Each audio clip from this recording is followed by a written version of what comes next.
যাদের সামর্থ্য আছে তারা যেন অবশ্যই কোরবানি করে।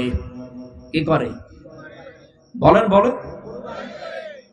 এ শব্দটা সে জন্মের পর থেকে শুনছি, কোরবানি কি, এটা এর ইতিহাস কি, কোথা থেকে এসেছে, এটা শুরু হয়েছে কোন দিন থেকে? অধিকাংশ মানুষ আমরা ইব্রাহিম আলাইহিস সালামের জীবন থেকে মনে করে কোরবানি পেয়েছি। হযরত ইব্রাহিম আলাইহিস সালাম তার সন্তানকে জবাই করছে, কোরবানি দিচ্ছে ইসমাইলকে, এটা থেকে আমরা জানি না। কোরবানি শুরু হয়েছে এসে দুনিয়া শুরুর পর থেকে। ওইটাই আল্লাহ তেলাওয়াত করে করে আমাদেরকে শুনিয়েছেন নবীর মাধ্যমে। আল্লাহ পাক বলেন সূরা মায়েদা 27 নম্বর আয়াতটা আমরা পড়েছি। এখান থেকে আমরা কয়েকটা, কমপক্ষে 12টা শিক্ষা বের করবো আজকে। আপনারা থাকবেন তো কিছু সময়? ঠিক আছে। যেটা একটা নতুন বিষয়, বোঝার জন্য একটু মন মানসিকতা এদিকে দিয়ে রাখবেন। জন্মের পর থেকে যারা কোরবানি শোনেন, শুধু ইব্রাহিম ইসমাইল নবী না, জন্মের পরে না, এই পৃথিবী তৈরি হওয়ার পর থেকে কোরবানির সিস্টেম চলে আসতেছে। হয়তো এক এক নবীর সময় এক এক রকম সিস্টেম ছিল। হযরত আদম আলাইহিস সালামের 2 সন্তানের ব্যাপারে আল্লাহ বলেন, হে নবী, আপনি আপনার উম্মতদের সামনে এই আয়াত তেলাওয়াত করে শোনান। দিনাজপুরবাসী, আল্লাহর নবী মুহাম্মদুর রাসূলুল্লাহ যদি এখন বেঁচে থাকতেন, এই দিনাজপুরের 5 বাড়িয়ে রাস্তার পাশ দিয়ে যদি এখন হেঁটে যেতেন, এই ময়দানে যদি এতগুলো উম্মত দেখতেন, এখানে বসে বসে উনি এই আয়াত তেলাওয়াত করে শোনাতেন। কারণ সামনে এখন এই বিষয়গুলো আমাদের আছে, কোরবানি।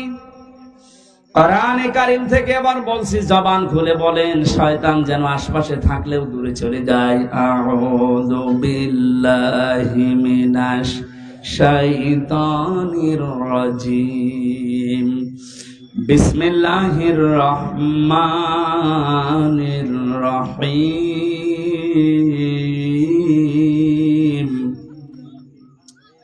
ওয়াতলু আলাইহিম নাবা বানাই আদম বিল হক ইলা আখিরি আয়াত। সূরা মায়েদা। কোন সূরা? বলেন বলেন। মায়েদা মানে দস্তরখানা। মায়েদা মানে কি? 120টা আয়াত আছে, 16টা রুকু আছে। আমরা মাত্র একটা আয়াত 27 নম্বর আয়াতের 1 ভাগ পড়েছি 4 ভাগের। আপনি দেখেন এর ভেতরে কত কথা লুকিয়ে আছে। যদি 1-1.5 ঘন্টা আমি এভাবে বলি, দেখবেন 1-1.5 ঘন্টায় কিছুই হবে না, মনে হচ্ছে শুরু হচ্ছে। একটা আয়াতের 4 ভাগের 1 ভাগে যদি এত কথা আল্লাহ লুকিয়ে রাখে, পুরা কোরআনে কত আয়াত আছে, কত কথা আছে, এইটা কিয়ামত পর্যন্ত হায়াত বেলা আপনি শেষ করতে পারবেন না। আর তার কাছে মানুষ আসতে চায় না। নামকরণ যেহেতু বললাম, এই জন্য একটু কথা 2-1 মিনিট বলছি। মায়েদা মানে দস্তরখানা। তামাম পৃথিবী আল্লাহ আমাদের জন্য দস্তরখানা হিসাবে বানিয়ে দিয়েছেন। নবীজি আয়াতের ব্যাখ্যা করতে গিয়ে আমি ফি জিলালিল কোরআনে পেয়েছি, বিশ্বনবী মুহাম্মদুর রাসূলুল্লাহ সাল্লাল্লাহু আলাইহি ওয়াসাল্লাম বলেন, কেউ যদি দস্তরখানা বিছিয়ে খাবার খায়, পড়ে যাওয়া খাবারগুলো যদি কেউ খেতে পারে দস্তরখানায়, তাহলে তার জান্নাতের হুরের মহরানা আদায় হয়ে যায়। এই কথা বুঝলে সুবহানাল্লাহ বলছেন তো? দস্তরখানায় পড়ে যাওয়া খাবার উঠিয়ে খেলে জান্নাতের হুরের দেড়মোহর আদায় হয়। আপনি এখনো মরেননি, জান্নাত পাবেন কিনা গ্যারান্টিও নেই। অথচ 1500 বছর আগে নবীজি এই কথা আমাদেরকে শুনিয়েছেন যে দস্তরখানায় পড়ে যাওয়া খাবার উঠিয়ে খেলে জান্নাতের হুরের দেনমোহর আদায় হয়। তাহলে আমলটা যদি আজকে থেকে শুরু করি, বিশ্বাস অন্তত করতে পারবো যে আমি আর যাই হোক জান্নাত পাবো। না তো নবীজি কথা বলতেন না। দ্বিতীয় নম্বরে, আমাদের এই শরীরের ভেতরে 360টা হাড় আছে, জোড়া দেওয়া আছে, জয়েন্ট দেওয়া আছে। আল্লাহর নবী বলেন, সাহাবীরা তোমরা প্রতিদিন 360টা এই জোড়া আছে এই জোড়া রগের হাড়ের সাদগা আদায় করবা। সাহাবীরা বলেন, হুজুর আমরা এত গরিব মানুষ, প্রতিদিন সাদগা করবো, টাকা পাবো কোথায়? নবীজি বলেন দুইটা কাজ করবা দুনিয়ায়, তাহলে 360টা হাড়ের সাদগা আদায় হয়ে যাবে। এক নম্বরে মসজিদে যদি কোনো ময়লা আবর্জনা থুথু লালা এরকম কিছু পড়ে থাকে, কারো উপরে না তাকিয়ে নিজের দায়িত্ব মনে করে ওটা ফেলে দিবা। অথচ এই দায়িত্ব এখন শুধু ইমামের, মুয়াজ্জিনের আর খাদেমের। হাদিসকে শুধু ইমাম, মুয়াজ্জিন, খাদেমরা মানবে আর আমরা আল্লাহর ওলি হয়ে গেছি। আজকে থেকে এই যে হাড়গুলোর জয়েন্ট, আপনি কি মনে করছেন এমনি এমনি জয়েন্ট গুলো আল্লাহ দিয়েছে? এভাবে যদি সোজা থাকতো দুনিয়ায় কিছুই ধরতে পারতেন না। এত সুন্দর করে আমার আল্লাহ একটা জিনিস ধরার জন্য 360টা জোড়া দিয়ে দিয়েছেন। এগুলো তো সাদগা আদায় করা লাগবে। আজকে থেকে কোন মসজিদে যদি ময়লা পড়ে থাকে, নিজের দায়িত্ব মনে করে আপনি তুলে ফেলে দেবেন। সুবহানাল্লাহ বলার যে কায়দা, আমার মনে হয় কিয়ামতের আগে আমল হবে না। 2 নম্বরে রাস্তায় চলতে গিয়ে কোন কষ্টদায়ক বস্তু যদি আপনি দেখতে পান, নিজের ইমানি দায়িত্ব মনে করে এটা তুলে উঠিয়ে ফেলে দেবেন। তো বাংলাদেশের মানুষের চরিত্র স্বভাব আলাদা। রাস্তার ময়লা মাটি এগুলো তুলে আরো ফেলে দেওয়ার কথা, আর আমরা বাড়ি ঘরের সব পরিষ্কার করা ময়লা রাস্তায় এনে ফেলে রাখি থাক। নবীজি বলেন যারা রাস্তার কষ্টদায়ক বস্তু তুলে ফেলে দেয়, এদের ইমানের যে 77টা অঙ্গ আছে তার ভেতরে সর্বনিম্ন স্তর এইটা, যে তার ইমান আছে, বোঝা যাবে রাস্তার কষ্টদায়ক বস্তু তুলে ফেলে দিয়েছে। আর আমরা আরো যদি রাস্তায় কষ্ট দেওয়ার জন্য ময়লা মাটি এনে ফেলে রাখি, আমাদের ইমান আছে আমরা কোন চিহ্ন দিয়ে বোঝাবো?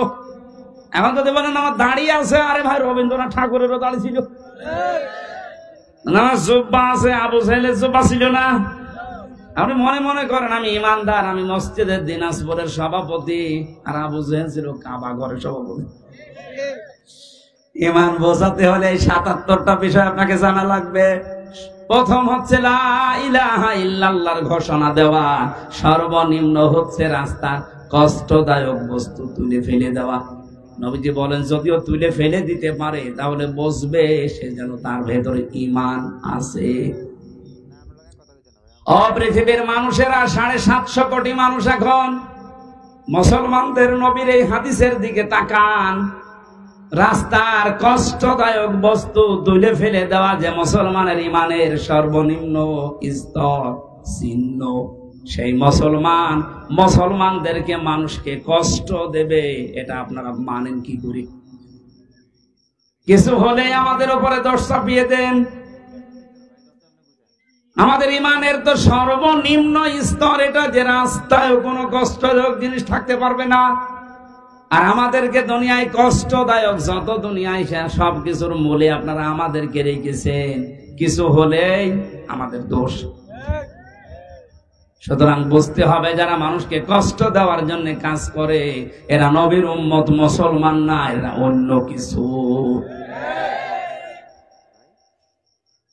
সূরা মায়েদার যে নামকরণ শুনলেন, এখান থেকে আপনি কি পেলেন বলেন তো?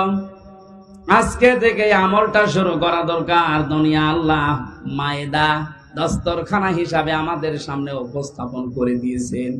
দস্তরখানার যেমন বিভিন্ন জায়গায় খাবারগুলো আমার আল্লাহ আমরা সেট করে রাখি, তামাম দুনিয়া মনে হচ্ছে আমাদের জন্য খাবারের একটা প্লেট।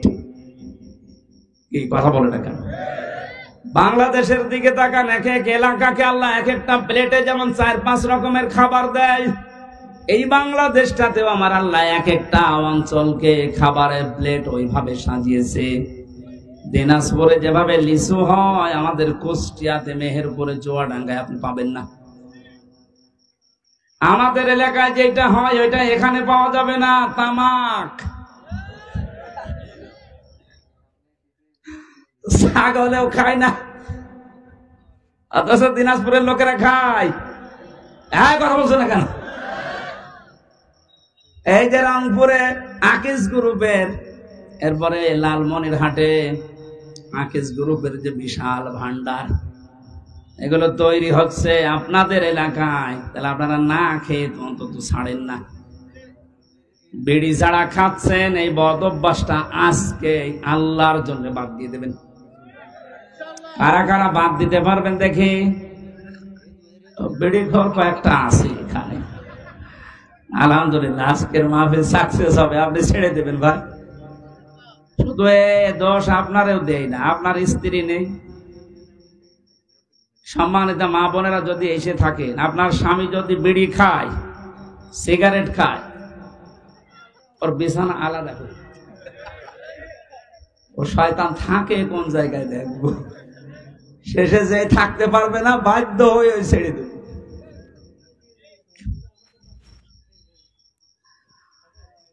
এবার আল্লাহ পাক আমাদেরকে যেটা শুনিয়েছেন কান খাড়া করে শোনেন। ওয়াতলু আলাইহিম নাবা আবনাই আদম বিল হক।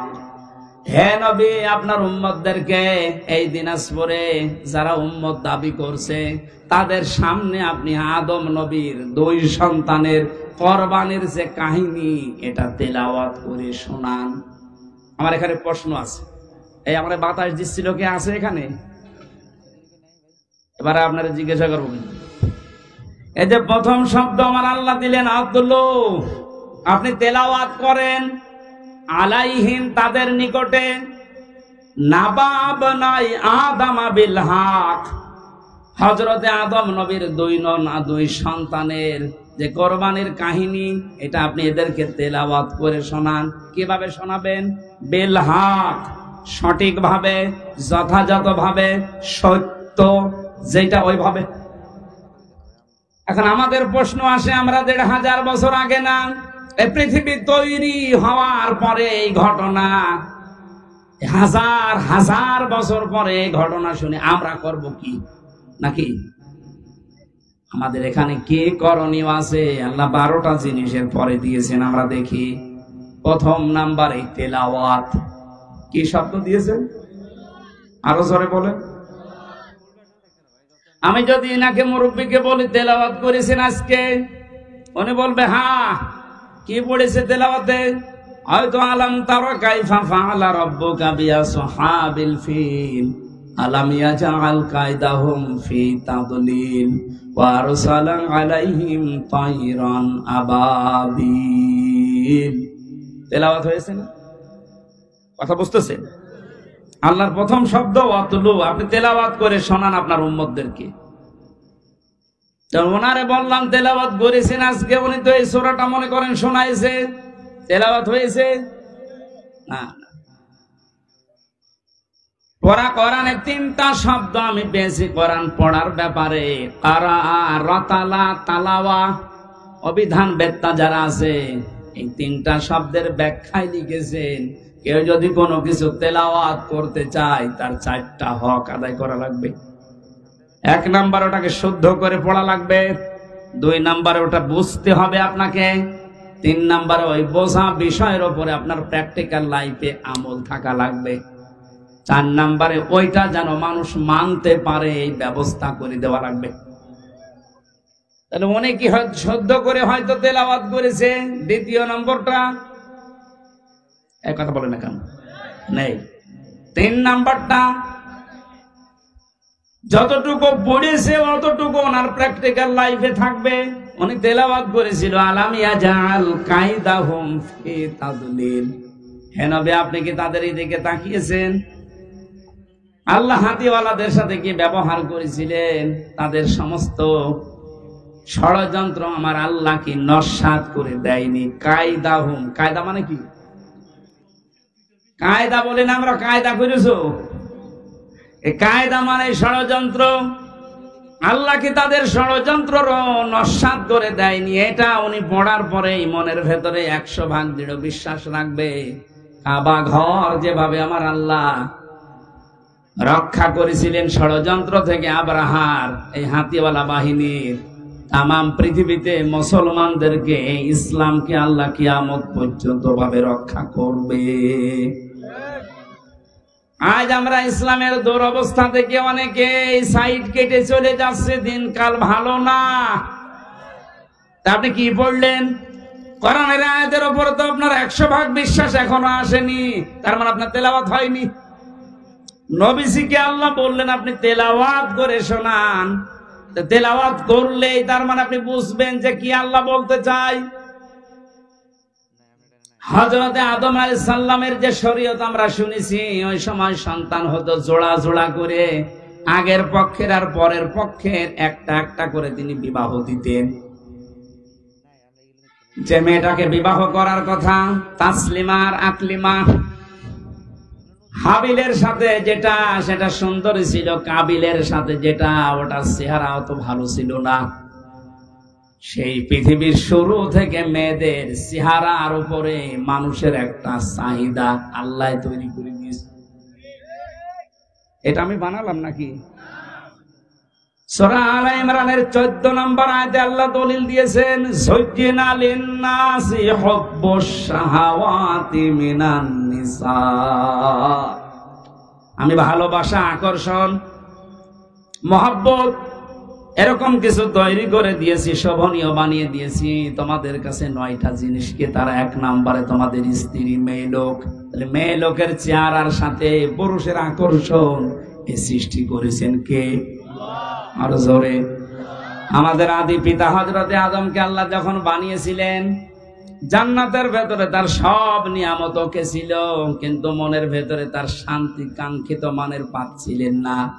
আমার আল্লাহ মনের ভাব বোঝার কারণে তন্দ্রা দিয়ে তার বাম পাজরের হাড় খুলে একটা নারীকে আল্লাহ বানিয়েছিলেন, হযরতে হাওয়া আলাইহিস সালাম। এটা ইবনে কাসিরে আছে। এই পৃথিবীতে 4 জন মহিলাকে আল্লাহ সবচাইতে বেশি সুন্দরী বানিয়েছেন, তার ভেতরে 1 নম্বরে আমাদের আদি মাতা হযরতে হাওয়া আলাইহিস সালাম। এত সুন্দর করে আল্লাহ দুনিয়াতে আর কাউকে বানাননি। 2 নম্বরে হযরতে বিলকিস, এত সুন্দর ছিল। 3 নম্বরে ইব্রাহিম আলাইহিস সালামের প্রথম স্ত্রী হযরতে সারা। 4 নম্বরে ইউসুফ নবীর স্ত্রী হযরতে জুলাইখা। যদিও অনেকেই কেউ কেউ হযরতে ফাতেমাতুজ জোহরার কথা জানিয়েছেন, কিন্তু আগের 4টাই প্রসিদ্ধ। হাওয়া আলাইহিস সালাম, বিলকিস, সারা, জুলাইখা। এত সুন্দর করে আমার আল্লাহ তাদেরকে বানিয়েছেন, কিয়ামত পর্যন্ত অত সুন্দরী মানুষ আর আসবে না। পরিমণিত কি কিছুই না, কারণ ওরা তো সরাসরি আমি জেলখানার পাশে দেখেছি।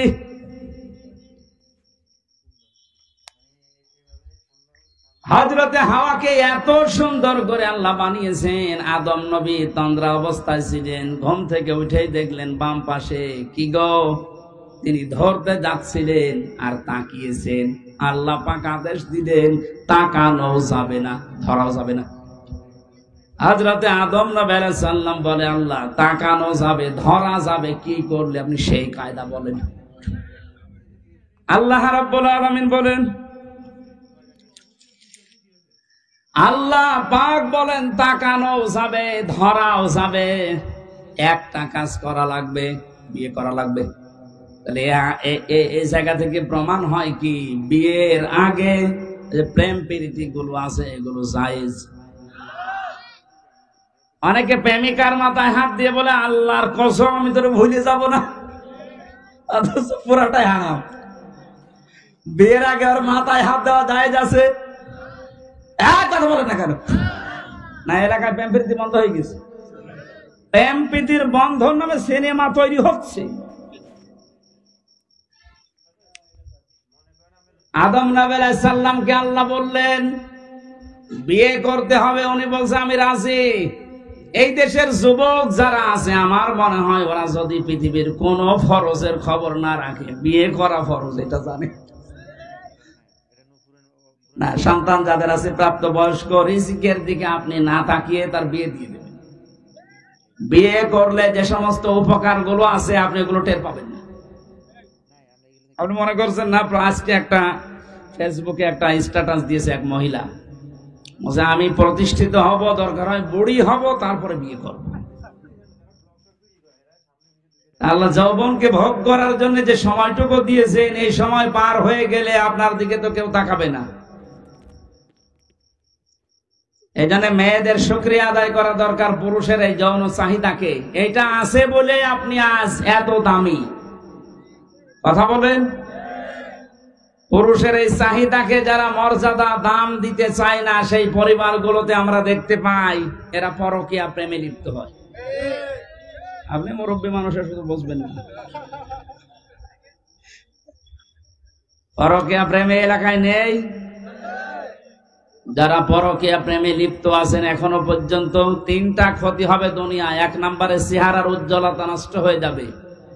2 নম্বরে আপনার রিজিকের বরকত আল্লাহ কমিয়ে দেবে। 3 নম্বরে মরণের সময় আপনি ঈমান পাবেন না, বেঈমান হয়ে মরবেন। নাউজুবিল্লাহ বলে শেষ করে দিচ্ছেন, আর কিছু করবেন না।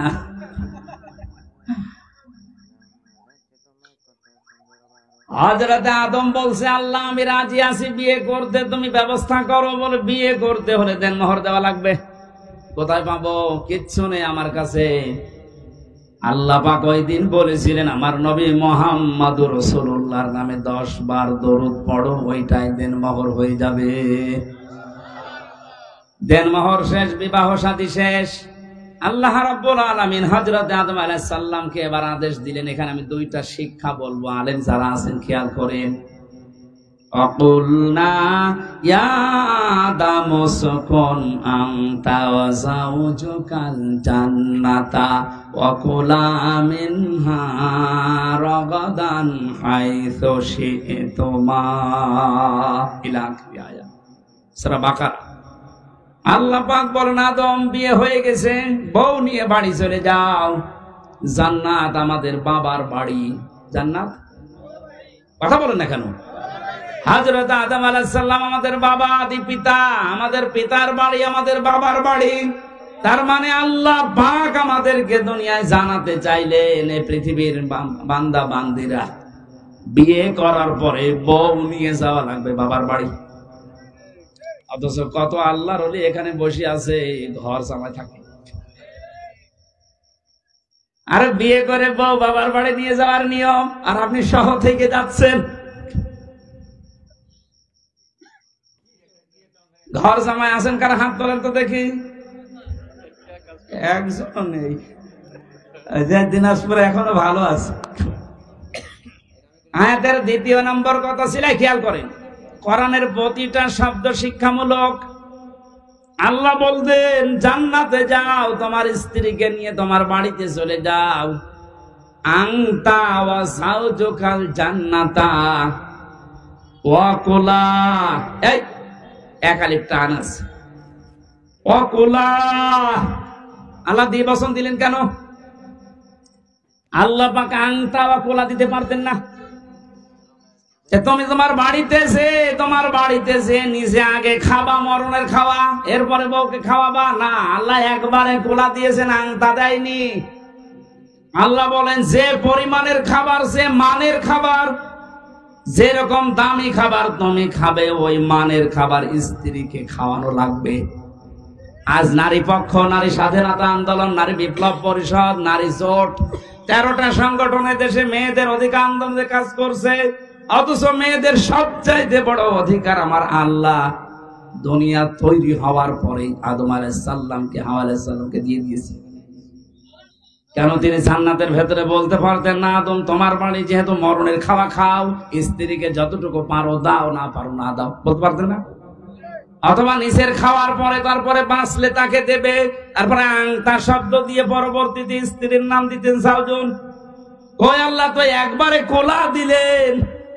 ও তামাম পৃথিবীর নাস্তিক, মুরতাদ, বেঈমান, উল্টা পাল্টা নারীদেরকে বসিয়ে ইসলাম বিদ্বেষী যারা বানাতে চান, আল্লাহ পাক মেয়েদেরকে যে অধিকার দিয়েছে কিয়ামত পর্যন্ত আপনি দিতে পারবেন না।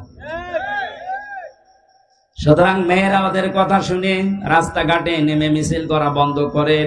ওরা আপনাদেরকে ভোগের বস্তু বানাতে চায়, আর আল্লাহ পাক আপনাকে এই পৃথিবীর ময়দানে দামি বস্তু বানাতে চায়। তাহলে আমাদের উচিত হচ্ছে, আদম আলাইহিস সালাম আমাদের জাতির পিতা, জান্নাতে যাবার পরে আল্লাহ বললেন, সাবধান, নিজে খাবে, স্ত্রীকেও খাওয়াবে, ওই মানের পোশাক, ওই মানের খাবার। হাইসু শি'তুমা, এইদিকে তাকান। হাইসো সে তোমার যেখানে ইচ্ছা যাবে, যা ইচ্ছা খাবে। তাহলে আয়াত দিয়ে প্রমাণ হয় স্ত্রীকে সাথে নিয়ে বেড়াতে যাওয়া, ঘুরতে যাওয়া, বিভিন্ন জায়গায় যাওয়া জায়েজ আছে। হ্যাঁ, জায়েজ আছে বলে আল্লাহ শেষ করে দেয়নি। ওয়ালা তাকরাবা, সাবধান, নিকটে যাবা না। হাদিহি শাজারা, এই গাছের নিকটে। কোন গাছ? এখানে অনেকে এই গন্ধম গাছ মনে করে। আরে ভাই, শুধুমাত্র গন্ধম গাছের কথা যদি আল্লাহর উদ্দেশ্য থাকতো, এই আয়াত কোরআনে নাযিল করে আমাদেরকে শোনাবে কোন কারণে এখন গন্ধম গাছ আছে। তার মানে হাদিহি শাজারাতা, এটা দিয়ে আল্লাহ আরো উদ্দেশ্য আছে। যদিও গন্ধম গাছ, এর ভেতরে কয়েকটা অর্থ আমি পেয়েছি তাফসিরে, হাক্কানির ভেতরে পাবেন।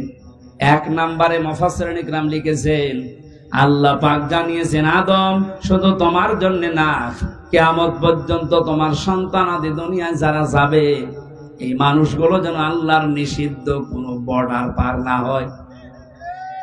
স্ত্রীকে নিয়ে খাবে, ঘুরবে, বিভিন্ন অনুষ্ঠানে যাবে, কিন্তু যে অনুষ্ঠানে গেলে আল্লাহর বর্ডার ক্রস হয়ে যায়, যেখানে গেলে আল্লাহর বিধান পালন করা যায় না, ওই রকম অনুষ্ঠানে বউ নিয়ে যাওয়া যাবে না। আপনি বিবাহ অনুষ্ঠানে যান, আমি নিষেধ করছি না, এমন বিয়ে অনুষ্ঠানে বউ নিয়ে, মেয়ে নিয়ে, বেটার বউ নিয়ে যাওয়া যাবে না, যেখানে গেলে নিজে আল্লাহর বিধান মানা যায় না, তারাও মানতে পারে না। এরকম বিয়ে দেশে নেই। কথা বলে না। এখন যদি বলেন আত্মীয়তা থাকে না, না থাক, আগে আল্লাহর বিধান, তারপরে আপনার আত্মীয়।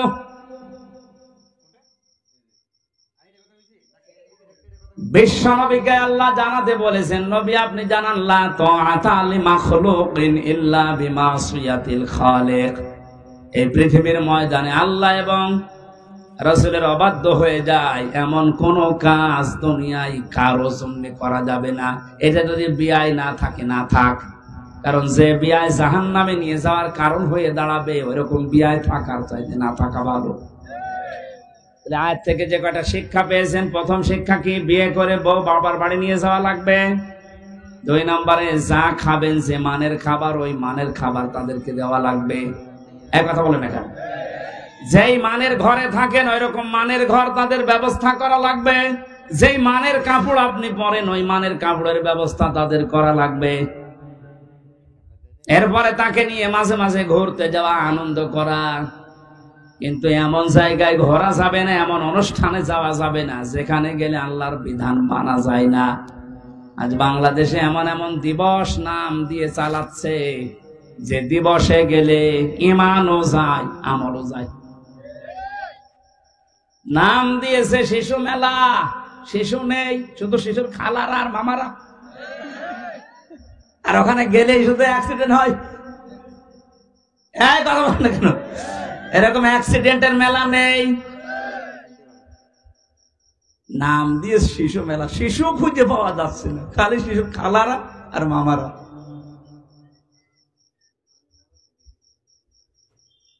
আমার ভাইরা, এই জন্য এমন কোন অনুষ্ঠানে, এমন কোন জায়গায় বউ নিয়ে আপনি যেতে পারেন না যেখানে গেলে আল্লাহর বর্ডার ক্রস হয়ে যায়, নিষিদ্ধ জায়গা হয়ে যায়। যদি যায়, আল্লাহ পাক বলেন, ফাতাকুনা মিনাজ জালিমিন, 2 জনে কিন্তু জালেম হয়ে যাবে। হযরত আদম আলাইহিস সালামের যে সন্তান কাবিলের ভাগ্যে যে মহিলা জুটি ছিল, তাসলিমা আর আকলিমা, এই সুন্দর চেহারা নাই, এই জন্যে ওর আগের সিরিয়ালে যেটা এসেছে, এই মেয়েটাকে বিয়ে করার জন্য প্রস্তাব দিয়েছে আদম নবীকে। হযরতে আদম আলাইহিস সালাম সন্তানকে বললেন, না, এটা সম্ভব না, আল্লাহর আইনের বিরুদ্ধে কাজ কখনোই করা যাবে না। ও তখন ফোন দিয়ে নিজের ভাই, যেটা সুন্দরী মেয়েটার সাথে বিয়ে হবে, আগে যদি ভাইকে সরিয়ে দিতে পারি, তাহলে এই মেয়েটা আমার জন্য সহজ হয়ে যাবে। এই চিন্তা ভাবনা তার ব্রেনের ভেতরে ঢুকিয়েছে শয়তান। আল্লাহ পাক বলেন, ইযি ক্বাররাবা কুরবানান ফাতুকবিলা মিন আহাদিহিমা ওয়া লাম ইউতাকাব্বাল মিনাল আখার। হযরতে আদম আলাইহিস সালামের এই দুই সন্তান কোরবানি করেছিল আদম নবীর কথা মতো, যে চাটিয়াল ময়দানে পশু জবাই করে রেখে আসো, আকাশ থেকে আগুনের ঝলক এসে পুড়িয়ে ফেলবে। ওই জামানার কোরবানি ছিল এইটা। কথা বুঝতেছেন? হযরতে আদম নবীর ওই জামানার শরীয়ত ছিল এরকম, আপনি কোরবানি জবাই করে রেখে আসবেন চাটিয়াল ময়দানে, আকাশ থেকে আগুনের ঝলক এসে পুড়িয়ে ফেলবে, তাহলে বুঝবেন আপনার টাকা হালাল, ওইটা কবুল হয়েছে। আর যারটা পোড়াবে না, অভাবে থেকে যাবে, তার বুঝতে হবে টাকার ভেতরে 2 নাম্বারই আছে। আমার মনে হয় এই শরীয়ত যদি আজ বাংলাদেশে থাকতো, কত মানুষ যে ধরা খেত আল্লাহ ভালো জানে। এই জন্য যারা অবৈধ ইনকাম করে, যাদের টাকা পয়সা হালাল না, সুদের টাকা, ঘুষের টাকা, মানুষ ফাঁকি দেওয়া টাকা, জেনে শুনে তাদের সাথে কোরবানি করা জায়েজ নেই। যদি কেউ করে জেনে শুনে, তাহলে আপনার হালাল টাকার কোরবানি হবে না। নাকি মাসলা বলা ভুল হয়ে গেল? এই এলাকায় এসব আছে। আপনি কোরআনে যত জায়গায় কোরবানি শব্দটা পাবেন, দেখবেন তার আগে আল্লাহ নামাজের কথা দিয়েছেন, ওলে ইন্না সলাতি ওয়া নুসুকি। এই যে সলাতি ওয়া নুসুকি, নুসুক শব্দের অর্থ 3টা। 1 নম্বরে কোরবানি, 2 নম্বরে হজের ক্রিয়াকলাপ, 3 নম্বরে ইবাদত বন্দেগী। আপনি 1 নম্বরেই ধরেন কোরবানি দেওয়া, আল্লাহ আগে নামাজ, এরপরে কোরবানি দিয়েছেন। ফাসাল্লি লিরাব্বিকা ওয়ানহার, আপনি রবের নামে নামাজ পড়েন, এরপরে কোরবানি দেন। এখান থেকে মাসলা বের হয়, যারা নামাজ পড়ে না তাদের সাথে কোরবানি করা জায়েজ নেই। এলাকায় করেন কেউ, আপনারটাও হবে না। হযরতে আদম নবীর শরীয়ত যদি এখন থাকতো, কত বড় বড় হাসি সে ধরা খেত আল্লাহ ভালো জানে, আমরাও ধরা খেতাম। কারণ আজ হাজারো মানুষ কোরবানি দিচ্ছে, আজ 50টা আকিস গ্রুপে কোরবানি দেবে, আমার মনে হয় কয়েকশো। টাকা যদি রিকশা চালকের মতো হালাল ইনকাম করে কোরবানি দেওয়া লাগতো, এভাবে হাজার হাজার গরু আমরা একজনকে কোরবানি দিতে দেখতাম না। চাটিয়াল ময়দানে রেখে আসার কারণে যখন কবুল হয়নি, ওকে শয়তান তখন ধোঁকা দিয়েছে, পথের এই কাঁটা, এই ভাই, এটাই সরিয়ে ফেল, তাহলে সুন্দরী মেয়েকে তুই পেয়ে যাবি। আল্লাহ পাক বলেন, একজনেরটা কবুল হয়েছিল, ওয়ালাম ইয়াতাকাব্বাল মিনাল আখার, আর যারটা কবুল হয়নি, এই লোকটা ডাক দিয়ে বলেছে, কাবিল ক্বালা লা আকতুলান্নাকা, অবশ্যই আমি তোরে আজকে আর এখান থেকে বাড়ি যেতে দেব না, তোরে মেরে ফেলবো। আজ বাংলাদেশে আপনি একটা মিলাবেন, বৈধভাবে সৎভাবে অনেকের সাথে অনেকে চরিত্র দিয়ে পেরে উঠতে পারে না, তখন তাকে রাস্তা থেকে সরিয়ে দেওয়ার ব্যবস্থা করে। এমন এমন মামলা, হামলা, বিপদ আপদ তার ভেতরে তারে ফেলে দেয়, সে যেন আর উঠতে না পারে। কোরআনে কারিমের সূরা নিসা 5 নম্বর পারা 15 নম্বর পৃষ্ঠার 12 নম্বর লাইনের 113 নম্বর আয়াত। বাড়িতে একটু আয়াতটা মিলাবেন।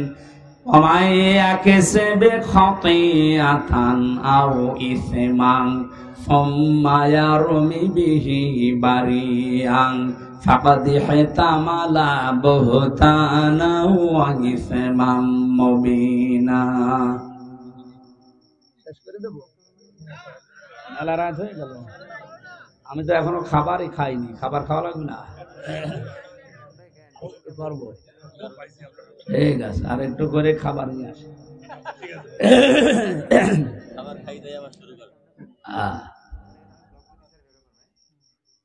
সূরা নিসার আয়াতের বর্ণনা বলছি। আল্লাহ পাক বলেন, পৃথিবীতে অনেক মানুষ এমন আছে নিজে অন্যায় কাজ করে, আর অন্যায়টা যখন হয়ে যায় তখন একটা নিরপরাধ মানুষের উপরে দোষটা চাপিয়ে দিয়ে নিজে ভালো সাজে। এ যেন প্রকাশ্য পাপের বোঝা বহন করে নিয়ে বেড়াচ্ছে। বলেন নাউজুবিল্লাহ। ও পৃথিবীর মুসলমানেরা, আল্লাহ যদি চর্মচোখে পাপের বোঝা দেখার মতো সুযোগ আমাদেরকে দিত, এদেশে আজ হাজারো ভদ্রলোক নামে যারা, এরা রাস্তায় বের হতে পারতো না। বিনা কারণে একটা মানুষের উপরে দোষটা আপনি চাপিয়ে দিলেন, অথচ লোকটা ও বিষয় কিছু জানেই না। কথা বলেন না কেন? আল্লাহ তুমি আমাদেরকে বোঝার মতো রকম ঈমান এবং যোগ্যতা দান করো, বলেন আমিন। জীবন চলে যাবে, নিরপরাধ কোন মানুষকে আমরা যেন না ফাঁসাই। আপনি ওরে ফাঁসিয়ে ওর ক্ষতি করতে পারেননি, নিজে পাপের বোঝা আপনি বহন করে নিয়ে বেড়াচ্ছেন। হয়তো আজ আমাদের ওই চোখ নেই, তা আমরা দেখতে পাচ্ছি না। সাদা ধুতি পরে সুন্দরভাবে গোসল করে গোঁফ দাড়ি কেটে একেবারে ফেরেশতার মতো লাগতেছে আপনাকে। আপনি যে কাজ করে এসেছেন এটা যদি সত্যি শরীরে লেখা থাকতো, আল্লাহ শুধু সাত্তার নামের ওসিলায় আপনার শরীরে এই গুনাহটা লিখে দেয়নি। উনি যদি সাত্তার নাম না নিত, তাহলে আমরা যে যে অপরাধ করি ওইটা আমাদের শরীরের বিভিন্ন জায়গায় লেখা থাকতো, রাস্তায় বের হওয়া যেত। দিনাজপুরবাসী যখন ওটা কবুল হয়নি, তখন হাত বাড়িয়েছে, আমি তোকে মেরে ফেলবো। যাকে মেরে ফেলার জন্য হুমকি দিয়েছে হযরতে আদম নবীর সন্তান হাবিল, কিন্তু আর হাত উত্তোলন করেনি মেরে ফেলার জন্য। তিনি একটা কথা শুনিয়েছিলেন ভাইকে। আজ আমরা যারা একামতে দিনের সাথে আছি, এদেশে ইসলাম কায়েম হোক, এই নেশা এই পেশা নিয়ে ঘুরি, তাদের ওই একই কথা। এত অত্যাচার, এত জুলুম, এত নির্যাতন সহ্য করার পরও আমরা পাল্টা আক্রমণ করি না। আমরা আদম নবীর সন্তান হাবিলের মতো এই কথাই বলি,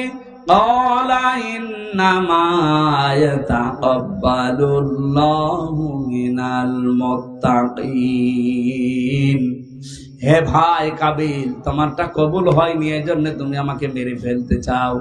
আমি তোমাকে মারার জন্য হাত বাড়াবো না, তোমাকে মেরেও ফেলতে চাইবো না। ভালো করে শুনে রাখো, আল্লাহ পাক কিন্তু মুত্তাকি যারা তাদের কুরবানি দুনিয়ায় কবুল করে থাকে। এই আয়াত দিয়ে প্রমাণ হয় সামনে কুরবানি কবুল হবে শুধু বাংলাদেশে তাদের, যে মানুষগুলো দুনিয়ায় মুত্তাকি। মুত্তাকি কি? আল্লাহকে ভয় করে, এই কথা আমরা সবাই জানি। মুত্তাকি না। পৃথিবীতে মুত্তাকি হওয়ার জন্য সবচাইতে সুন্দর যে সংজ্ঞাটা আমার ব্রেনে এসেছে, আমি দেখতে পেয়েছি, পৃথিবীতে যেখানে যার যেই দায়িত্ব, ওই দায়িত্বটা সঠিকভাবে পালন করার নাম হচ্ছে মুত্তাকি। এটা আজ বাংলাদেশের মানুষ যদি বুঝে ফেলতো, এদেশের কুরবানি সবারটা কবুল হয়ে যেত। যে যেখানে আসি ওই জায়গায় আমার দায়িত্ব কি আমি পালন করব। দুনিয়ায় একদিকে চলে গেলেও আমি পালন করব। এখানে আমি যখন বসি, এই চেয়ারটা আমার জন্য একটা আমানত। এটা কি হবে কি হবে না, ওদিকে ভাবার সময় কোরআনপন্থী লোকদের থাকে না। কারণ আমি মুত্তাকি, আমার এই দায়িত্ব, এই আমানত আমি পালন করবই। আজ 48,000-এর উপরে পীর এই দেশে, লক্ষ লক্ষ আলেমেরা। আজকে যদি এই দায়িত্বটা সত্যি পালন করতে পারতাম, আমার মনে হয় এই দেশে অবৈধ কাজ করার পরে মানুষের একটু অনুশোচনা হলেও আসতো। শুধু জুলুম করার কারণে যারা দায়িত্বে আছে ওরাই আল্লাহর দরবারে দাঁড়াবে মনে করছেন। এই দেশের হাজার হাজার আলেম, হাজার হাজার মসজিদের ইমাম, খতিব, বক্তা, এরা আল্লাহর দরবারে আসামির কাঠ গড়ায় দাঁড়ানো লাগবে। ধোঁকা দিয়ে বোকা বানিয়ে আপনি জাতিকে পাগল করতে পারেন, আল্লাহ পাগল হবে? দিনাজপুরবাসী এবার আয়াতটা 9টা ব্যাখ্যা এই মুত্তাকির আছে। আমরা একটা একটা করে বলি নাকি? না, আপনাদের মনে হয় এরকম আগ্রহ আর নেই। আগ্রহ আছে যে বারবার ডিস্টার্ব করছে, কিছু বলছেন না। এই যে বারবার 2 বার দিল, বলে টাকা তোলেন, টাকা তোলেন। টাকা আমি তুলতে পারি? টাকা তোলার জন্য তো কিছু হাওয়া দেওয়া লাগে, দেশে হাওয়া পাবো কোথায়? ব্যাগ দিতে বলছে, এই মাহফিল এভাবে হয় না। আপনারা কি করেছেন? আমরা তুললেন 9:45। এ পর্যন্ত আপনারা যদি কালেকশনে ঠিক করতে না পারেন, আমি তো বললাম যে এগুলো পারি না। যারা নিয়ে যাচ্ছে, যারা দেওয়ার জন্য নিয়ে এসেছিলেন ওগুলো আর বাড়ি নিয়েছে না, বিপদে পড়বেন দিয়েছেন। আপনার অন্তত 1টা টাকা হলেও যেন এই অনুষ্ঠানে থাকে। এই যারা যাচ্ছে একটু দেন তো, 2-4 মিনিটের ভেতরে আমরা যাব, এখন অনেক কথা বাকি। শেষ করে দেব। এই শোনেন, আমি জেলখানায় থাকাকালীন যে 2টা বই লিখেছিলাম, বই আছে আপনাদের কাছে? যে দাম্পত্য জীবনে মানুষের যে কলহ, ঝগড়া, ফ্যাসাদ, এগুলো মেটাতে হয় কি কিভাবে, আমি ওখান থেকে টুকে টুকে রেখেছিলাম। কারণ ওখানে আলেমদের কাছে ছিলাম, 76 জন আলেম ছিলাম এক জায়গায়। মাওলানা মামুনুল হক সহ বড় বড় আলেমরা ছিল। আমি বাইরে এসে 2টা বই এভাবে লিখেছি, দাম্পত্য জীবনের কলহ এবং তার সমাধান। প্রায় 19টা দেওয়া আছে। এখানে আছে, এই যে গাড়িতে আছে কয়টা, 50টার মতো মনে হয় নারীদেরটা, ওটা নিয়ে যাবেন। আর পুরুষেরটা কয়েকটা আছে, ওটা যে উপহার দেবেন মেয়েকে, বউকে, ফুফুকে, মাকে, মেয়েদের আগে দেবেন। পুরুষের জন্য একটা আছে। আমি তো আজকে এসেছি ট্রেনে, এই জন্য আনতে পারি না, কয়েকটা আছে, নিয়েছেন, কাজে লাগবে। পরকীয়া প্রেম থেকে মুক্ত হবে আমাদের পরিবারগুলো ইনশাআল্লাহ। যারা গেছে কি মানুষ তো দেখি না, টাকা পয়সা যারা নিয়ে এসেছেন একটু বের করেন, বের করে যারা দিচ্ছে ওনাদের সাথে মিলে দিয়ে দিন, একটু তাড়াতাড়ি। সুবহানাল্লাহ, আলহামদুলিল্লাহ, লা ইলাহা ইল্লাল্লাহ, সুবহানাল্লাহ, আলহামদুলিল্লাহ, লা ইলাহা ইল্লাল্লাহ। কালকে একটা মাহফিল ছিল আমার সৈয়দপুরে, ওটাতে বন্ধ হয়ে গেছে, আমি এখন জানি না, আজকে জানলাম। আমার বন্ধু মাওলানা মাহফুজুর রহমান, ওনার দিনাজপুরে আন-নুজুম একাডেমি আছে একটা, দিনাজপুর শহরে। ওখানে একটা সেমিনার আছে মনে হয় কালকে, কয়টায়? বিকাল 4টা থেকে 5টা পর্যন্ত 1 ঘন্টা আমি কথা বলবো ইনশাল্লাহ, যদি সময় পাই। আপনাদের মনে হয় সাধারণ মানুষের জন্য না, না, ওটা সবার জন্য উন্মুক্ত না, আলেমদের জন্য। যারা আলেম আছে এলাকাতে এবং এর প্রচার হচ্ছে আশপাশে, অন্তত আলেম যারা আছেন কালকে আসবেন। দিনাজপুর শহরের আন-নুজুম একাডেমি, কোন জায়গা ওটা? বালুয়াডাঙ্গা মোড়। ওখানে 4টা থেকে, বিকাল 4টা থেকে 5টা পর্যন্ত আমরা থাকবো ইনশাল্লাহ। এরপরে আমরা চলে যাব কুষ্টিয়া। হয়ে গেছে আপনাদের?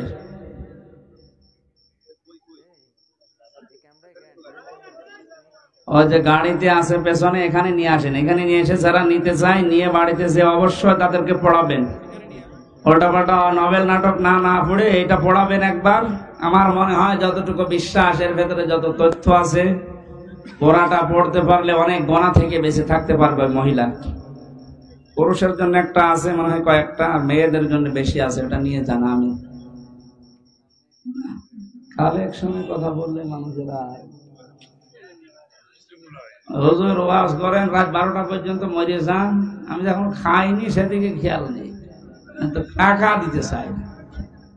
সুবহানাল্লাহ, আলহামদুলিল্লাহ, লা ইলাহা ইল্লাল্লাহ। আপনাদের এলাকাতে যে মাওলানা হারুনুর রশিদ দিনাজপুর ভার্সিটি দানেশ বিশ্ববিদ্যালয়ের পেছনে বাড়িয়েছেন, এটা আমাদের বিশ্ববিদ্যালয় ছিল। মাওলানার মাধ্যমে এই এলাকাতে আসা হয়, দিনাজপুর, ঠাকুরগাঁও, পঞ্চগড় আশপাশ জেলাতে অনেক অনেক দাওয়াত নিয়েছে। ও জানে যেখানে আছে ওখানে যাবেন, আমরা সাবজেক্ট আকারে কথা বলবে। যেহেতু সামনে কোরবানি, এই জন্য বিষয়টা একটু টাচ দিলাম। 12টা শিক্ষা আল্লাহ আয়াতের পরবর্তীতে আদম নবী আলাইহিস সালামের সন্তানদের মাধ্যমে তামাম পৃথিবীর মানুষদেরকে দিতে চেয়েছিলেন। রক্তপাত করা, তামাম দুনিয়া যারা মানুষকে আজ হত্যা করছে, এই হত্যার একটা একটা করে গোনা ওই কাবিলের আমলনামায় যেতে আছে। এই জন্য অবৈধ হত্যার জন্য কি নেমে আসে, একটা মানুষকে বিনা কারণে মেরে ফেললে তামাম দুনিয়ার মানুষকে হত্যা করার শামিল হয়। কাউকে বেঁচে থাকার অবলম্বন তৈরি করে দিলে তামাম দুনিয়ার মানুষকে বেঁচে থাকার মতো সওয়াব হয়। এ সমস্ত কথাগুলো একটা একটা করেছিল, আমরা ব্যাখ্যা করতে পারলে ভালো হতো।